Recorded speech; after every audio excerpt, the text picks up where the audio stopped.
प्यारे बच्चों नमस्कार। मस्ती वाली पाठशाला में मैं सौरभ पांडे आपका स्वागत करता हूँ। अपनी पिछली वीडियो में हमने देखा था कि क्या मतलब होता है जब हम कहते हैं कि there exist a relation R from a set A to a set B. हमने ये भी समझा था कि एक रिलेशन के कॉन्टेक्स्ट में डोमेन, कोडोमेन और रेंज का क्या मतलब होता है। उन्हीं बातों को ध्यान में रखते हुए हम आज एक खास तरह के रिलेशन के बारे में पढ़ेंगे जिसे हम फंक्शन कहते हैं। ठीक है। हमारे आज के चर्चा का विषय है फंक्शन।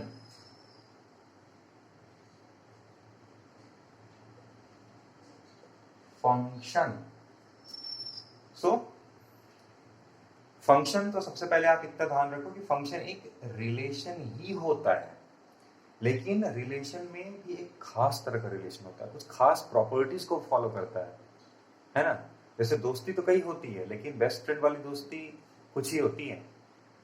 दिल तो सब लगाते हैं, लेकिन दिल वाला कुछ ही होते हैं। तो वैसे रिलेशन तो बहुत सारे हैं, लेकिन कुछ ही रिलेशंस को जो कुछ खास तरह की प्रॉपर्टीज को फॉलो करती हैं उन्हें ही हम फंक्शन के नाम से पुकारते हैं। So what is the meaning of function? आइए इसे समझते हैं। मान लीजिए हमारे पास एक नॉन एम्प्टी सेट ए है और एक नॉन एम्प्टी सेट बी है। इस non empty set A, B, C, D, E, F, G, H, I, ये दो नॉन एम्प्टी सेट हैं और इन दोनों नॉन एम्प्टी सेट के एलिमेंट्स कुछ इस तरह से कनेक्टेड हैं कि सेट ए का हर एलिमेंट सेट बी के सिर्फ एक एलिमेंट को जानता है। मतलब मैं ये नहीं कह रहा हूं कि चारों के चारों एक ही एलिमेंट को जानते हैं, मैं ये कह रहा हूं कि सेट ए का हर एलिमेंट सेट बी के सिर्फ एक एलिमेंट को ही जानता है। कहने का मतलब सपोज ए सिर्फ और सिर्फ ई को जानता है। एक ऐसा रिलेशन है जिसके तहत ए सिर्फ ई को जानता है,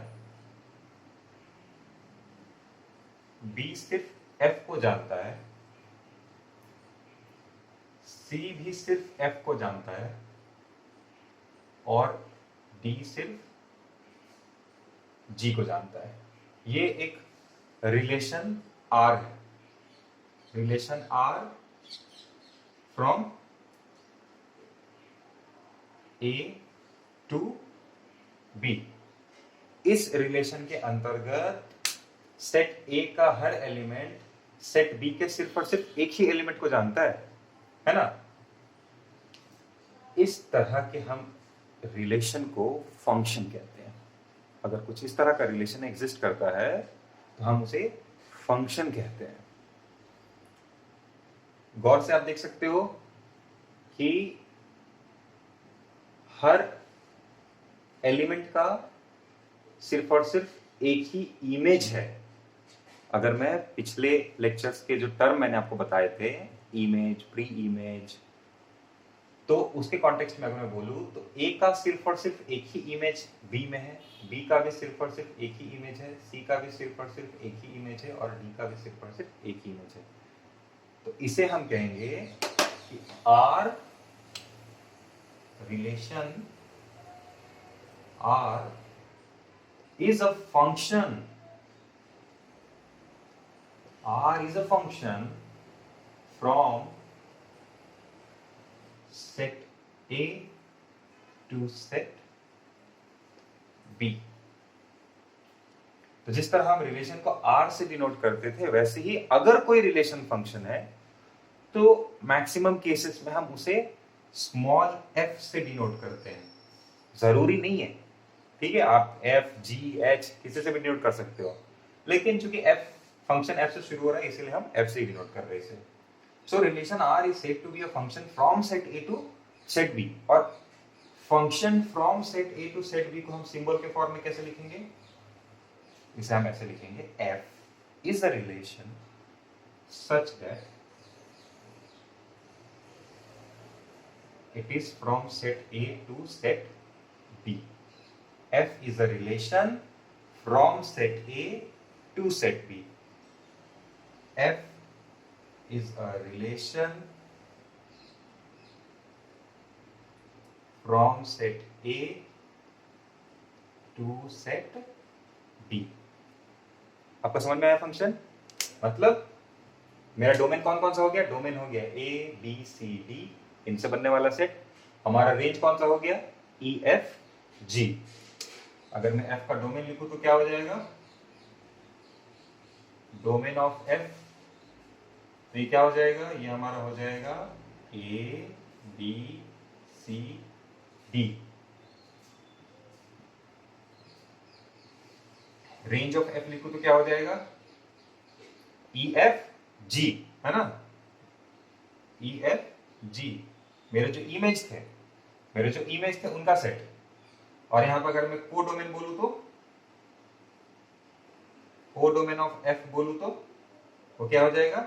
E F G H I, है ना? E F G H I, ये मेरा को डोमेन हो गया। होप आपको ये समझ में आ गया होगा। अब आइए एक दो एग्जांपल लेते हैं और आप मुझे बताएंगे कि वो रिलेशन फंक्शन है या फिर नहीं है।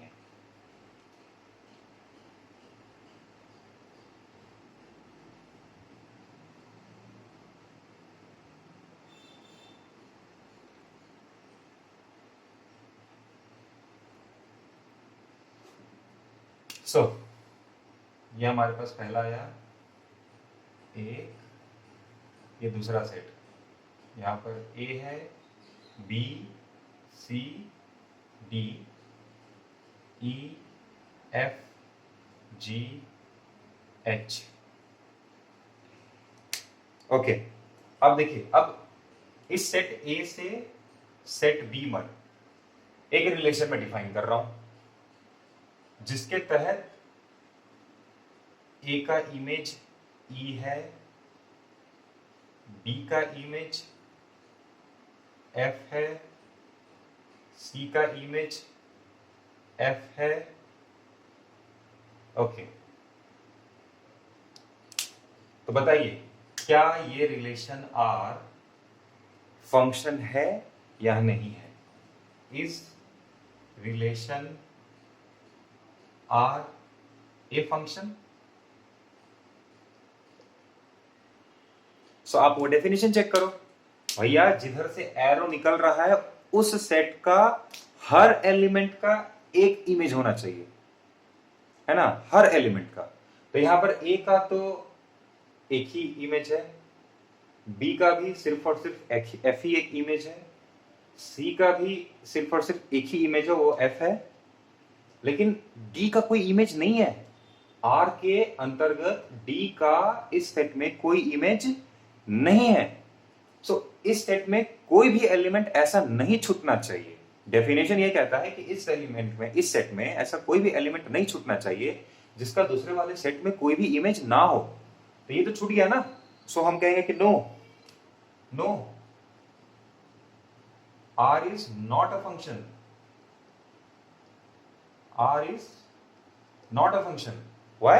Because D has no image in set B. Because element D has no image in set B. Okay, हमारा एरो जिधर से निकल रहा है उधर एक भी एलिमेंट छूटना नहीं चाहिए। ओके, अब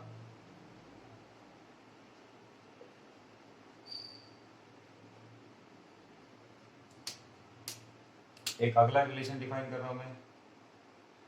सी का एलिमेंट G है और D का एलिमेंट H है। अब बताओ R फंक्शन है कि नहीं है? R फंक्शन है या नहीं है? डेफिनेशन चेक करते हैं। सबसे पहले चेक क्या करोगे भैया, जिधर से एरो निकल रहा है उधर एक भी एलिमेंट छूट रहा है कि नहीं छूट रहा है। इधर से भी निकल रहा है, इधर से भी निकल रहा है, इधर से भी निकल रहा है। ओके, एक भी एलिमेंट नहीं छूट रहा है। ओके, आगे चलते हैं। ए का सिर्फ और सिर्फ एक ही एलिमेंट है, एक ही इमेज है। बी का भी सिर्फ और सिर्फ एक ही इमेज है। सी का भी सिर्फ और सिर्फ एक ही इमेज है। और डी का भी सिर्फ और सिर्फ एक ही इमेज है। ओके, यस, ये रिलेशन एक फंक्शन है। Yes, relation R is a function.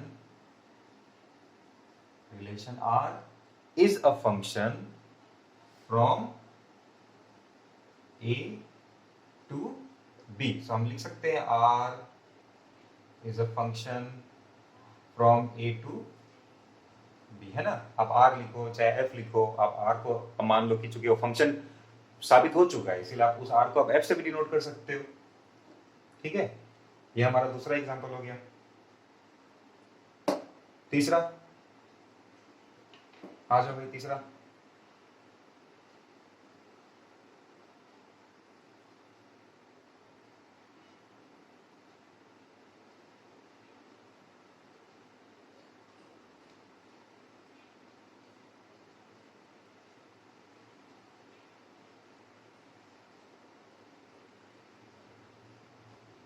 अब बताओ, क्या ये रिलेशन R एक फंक्शन है? रिलेशन तो है, लेकिन ये क्या ये रिलेशन को मैं फंक्शन बोल सकता हूं? तो सबसे पहले चेक करो कि भैया इस वाले एलिमेंट, इस वाले सेट का कोई भी एलिमेंट ऐसा है जिसमें से एरो नहीं निकल रहा है। ओके, सारे के सारे हैं। अब सेकंड स्टेप, ए का सिर्फ और सिर्फ एक ही इमेज है जो कि ई है। बी का भी सिर्फ और सिर्फ एक ही इमेज है जो कि एफ है। सी का दो इमेज है, एफ भी है और जी भी है। बस इधर ही रुक जाओ। अब चूंकि सी का दो इमेज हो गया, इसीलिए ये फंक्शन नहीं है। No, R is not a function. R is not a function because element C has two images. Has two images, F and G. Okay.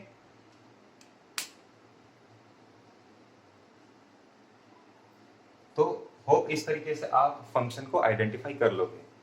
Function हमारा क्या होगा? Function is nothing but a relation. Which type of relation? A relation such that each element of set A, each element of set A has one and only one image in the set B. Okay, and there is no element in set A which has not any image in set B. Set B का एक element हो सकता है, set B का element हो सकता है जिसका कोई भी प्री इमेज ना हो सकता है ऐसा। लेकिन सेट ए का कोई भी एलिमेंट बिना इमेज का नहीं रहना चाहिए। ओके,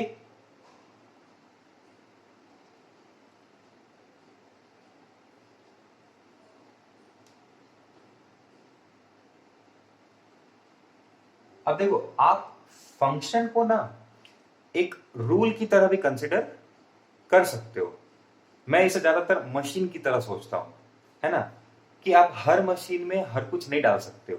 फॉर एग्जाम्पल, अगर मेरे घर में एक मिक्सर है, ठीक है, तो मिक्सर एक ऐसी मशीन है घर में इस्तेमाल होने वाली जिसमें हम सॉफ्ट मटेरियल डालते हैं, है ना। अब अगर उसमें मैं पत्थर वगैरह डाल दूं तो वो तो काम नहीं करेगा, खराब हो जाएगा। तो आप फंक्शन को एक मशीन की तरह सोच सकते हो। आप फंक्शन को एक मशीन की तरह सोच सकते हो जिसमें एक इनपुट डलाएगा और आउटपुट कितना होगा? एक ही आउटपुट होगा। एक इनपुट के हिसाब से एक ही आउटपुट होगा। वन इनपुट वन आउटपुट, आप ऐसे सोच सकते हो। अब क्या मशीन में मैं कुछ भी डाल सकता हूं? नहीं। मिक्सर वाली एग्जांपल देखना भाई, उस मशीन में सॉफ्ट नंबर ही, सॉफ्ट चीजें ही डालना अलाउड होता है। तो वैसे ही हर फंक्शन में आप सब कुछ नहीं डाल सकते हो, कुछ भी नहीं डाल सकते हो। उस फंक्शन में कुछ खास तरह के इनपुट डालना ही अलाउड होता है। है ना, और उन खास तरह के इनपुट का जो सेट होगा उसको आप उस फंक्शन के डोमेन के जैसा सोच सकते हो। ठीक उसी तरह उस फंक्शन के जो आउटपुट होंगे उनके सेट को आप रेंज की तरह सोच सकते हो। ओके, जैसे कि आपको मैथ्स में पता है कि 1/0 ये करना अलाउड नहीं है ना, ये करना अलाउड नहीं है, it is not make any sense. तो अब अगर मैं कोई रिलेशन डिफाइन कर लू, सपोज मेरे पास दो वेरिएबल्स हैं, मेरे पास दो वेरिएबल्स है y और x, y और x है, ये किसी रिलेशन के एलिमेंट है। और रिलेशन कैसा है, रिलेशन कुछ इस तरीके से है, y is equal to 1/x², है ना। तो इस y इक्वल टू x² को मैं एज ए रूल कंसिडर कर सकता हूं या फिर एज ए मशीन कंसिडर कर सकता हूं। ठीक है, तो अभी तक आपने रियल नंबर के बारे में पढ़ा है, तो आप सोचोगे कि अरे ठीक है, यहां पर मैं कुछ x डालूंगा तो मुझे कुछ y मिलेगा। इनफैक्ट यहां पर अगर मैं कुछ रियल नंबर डालता हूं तो यहां पर मुझे रियल नंबर मिलेगा। लेकिन क्या यहां पर मैं सारे के सारे रियल नंबर डाल सकता हूं? नहीं, है ना। आप देख सकते हो यहां पर मैं सारे के सारे रियल नंबर डाल सकता हूं सिवाय 0 के, है ना। तो इस फंक्शन के लिए, इस मशीन के लिए मैं क्या बोलूंगा कि भाई इसमें इनपुट के तौर पर तुम कोई भी रियल नंबर डाल लो सिवाय 0 के, है ना, सिवाय 0 के कोई भी रियल नंबर डालो सिवाय 0 के। ये क्या हो गया, difference of sets. x belongs to a set जिसमें सारे के सारे रियल नंबर तो आते हैं लेकिन 0 नहीं आता है ना। तो y is equal to x², और मेरे सारे के सारे y क्या हो जाएंगे, रियल नंबर से बिलोंग करेंगे। तो ये मैंने एक एग्जांपल दिया।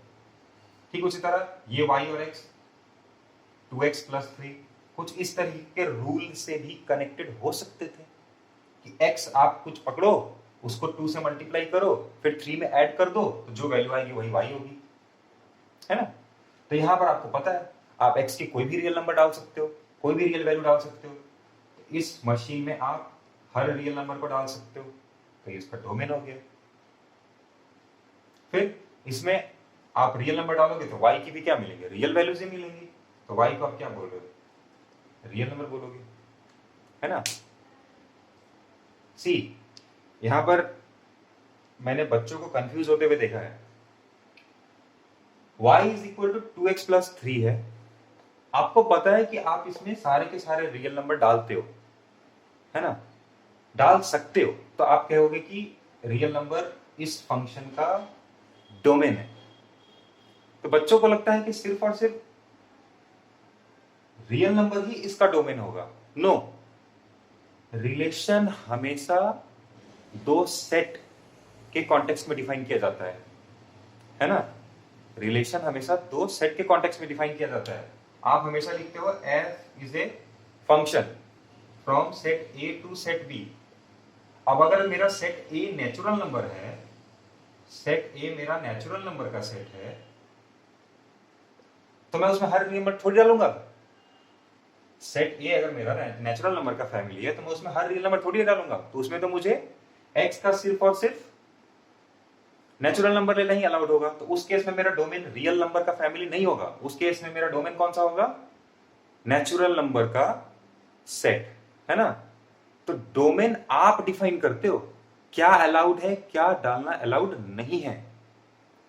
ओके, और अगर आपने नहीं लिखा, हालांकि हमेशा आपको हमेशा डिफाइन करना चाहिए कि आपका क्या डोमेन है, लेकिन अगर आपने नहीं लिखा तो सामने वाला उस पूरे के पूरे सेट को अपना डोमेन कंसिडर ले लेगा जो कि उसमें डालना अलाउड होगा, है ना, एक बड़े पैमाने पर उसमें डालना अलाउड होगा। ओके, तो आशा करता हूं कि आपको आज का ये लेक्चर समझ में आया होगा। फंक्शन की अपने कॉन्सेप्ट को आप काफी स्ट्रांग बनाए, जो डोमेन है, को डोमेन है, इमेज, प्री इमेज, रेंज, इन सारे शब्दों से अपने आप को अच्छी तरीके से परिचित कर लीजिए। अपने आगे के चैप्टर में, अपने आगे के वीडियोस में हम देखेंगे कि अगर कोई फंक्शन दिया हुआ है तो उसको किस तरीके से लिखा जाता है ना। उस फंक्शन का डोमेन कैसे निकालेंगे, उस फंक्शन का को डोमेन कैसे निकालेंगे, उस फंक्शन का रेंज कैसे निकालेंगे, ओके, और कुछ खास तरह के फंक्शंस के बारे में हम पढ़ेंगे। अगर आपको वीडियो पसंद आता है तो आप मेरे चैनल को सब्सक्राइब करिए, लाइक का बटन दबाइए। किसी तरह का कंफ्यूजन होता है तो आप कमेंट के जरिए मुझसे पूछ सकते हैं। Thank you.